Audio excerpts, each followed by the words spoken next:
This is the Poke-Nade, a way for you to become friends with your favorite Pokemon and take them with you everywhere you go. In this video, we're going to be going through an unboxing and then initial impressions of the Poke-Nade. Then we'll be going through some of the device functions, such as the battle menu, play, and care menu as well. Then we're going to finish up with kind of a pros and cons type list. Anyway, I'm M Fuji, and I'd like to thank you so much. We're almost at 10,000 subscribers. I can't believe that. This is our 2-year anniversary almost of posting on this channel, and I really hope you're enjoying the videos I'm making. I'm enjoying making them, and thank you so much for your support. I hope to see you at 10K and anything beyond that if we make it that far. Anyway, let's hop into it.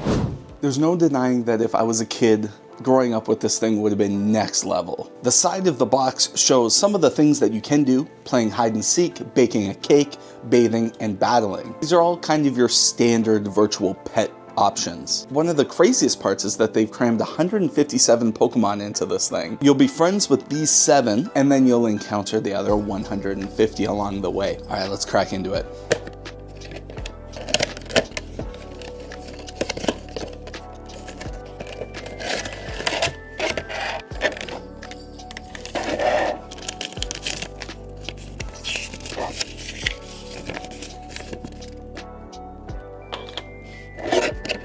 Here it is. Wow. I wasn't expecting it to feel so cheap. I don't feel any buttons on here, except for the 3 on the front. And let's see the battery situation. 4 AAA batteries.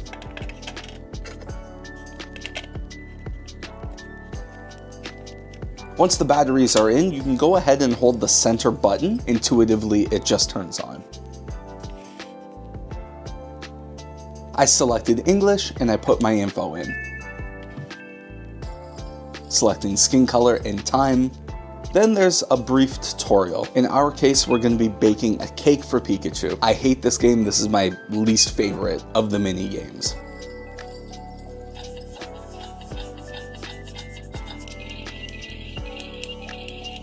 I'm just trying to see here how fast I can get the sensor to read, and if your hands are ashy, I don't know if the system can detect you very well. I can't tell.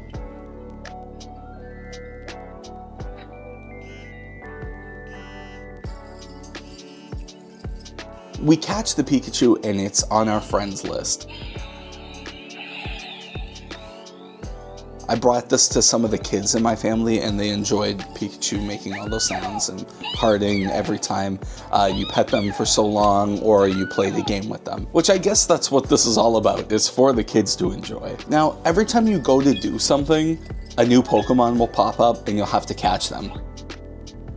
It does get a bit annoying since sometimes all you want to do is just play with one Pokemon to get their heart level up. You can mash the center button or hold it and it will take you out of that battle and you'll battle them later down the line. But it'd be interesting if an encounter symbol came up and you could choose yes or no. Now, hopping into the settings, you can control brightness, connectivity settings, which I don't know exactly what it's connecting to, sound options, which they get tiring really quick, clock, language, name, and delete profile. So let's take a look at the mini games in this Pokeball. Bake a cake, berry throwing, which I think is pretty fun. It's a skill issue game. Essentially, if you're not good at it, that's your fault, which I guess technically all of these are.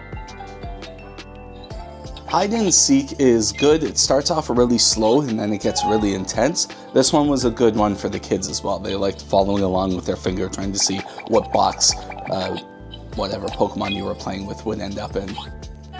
Music is fun. Once again, it's kind of like a Dance Dance Revolution type scenario or Tap Tap Revolution. And then there's battling, which is really fun because you're taking the Pokemon you do like and then you're heading out to encounter a new one while beating them at the same time, and then you can catch them at the end.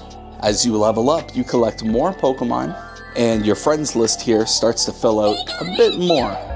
Now, by this point, I've had this thing for about a month, and I can talk more in depth about how I feel about it. And right off the bat, the plastic is really brittle, so I don't know how kids are gonna handle this. I'll show a close-up here. Like, it's already scratched and dinged up just from the sides here because the red part of the Pokeball is matte colored, so it picks up every scratch pretty much. I've dropped it a couple times, but it's still working, so that's pretty good. No out of the ordinary rattling. No rechargeable batteries is kind of silly. Another thing I like is how disconnected this is. This is just the toy. It doesn't connect to your phone, as far as I'm aware. It doesn't have an app. There's none of that. It's not tracking your age and your height and everything you do in a day. It's just catch the Pokemon, play with them, get your hearts up, and then call it a day. Because there are as many mini games as there are, I think that's pretty fun, but the variety within the mini game itself is lacking. I could see this getting boring really quick, even for kids. So my final thought and score, I guess, on this is, who is this for exactly? Because people my age would get bored of it or keep it as like a shelf thing. People younger might get too bored of this too quick. Like, I could only keep my niece on here for a couple minutes and then that was it. Once they did the hide and seek twice, boring. So it's not for 8-year-olds. It's not for people in their 20s and 30s. So what market is this for? According to the box here, it says Yonsei, so I'm assuming that means 4 years old. So 4-year-olds, I guess, is who this is for. And considering I've got 2 decades on top of that, I think maybe this wasn't for me. But I'm glad I have it. It'll make a good shelf collection. Anyway, I've been your host, M. Fuji, and this has been Pokemon Friends Pokeball. I'll see you next week for a 3DS video. Anyway, I've been your host, M. Fuji. Stay tuned, stay subscribed, and I'll see you next time. Bye. Hey, subscribe. Hey, you know, subscribe. Please.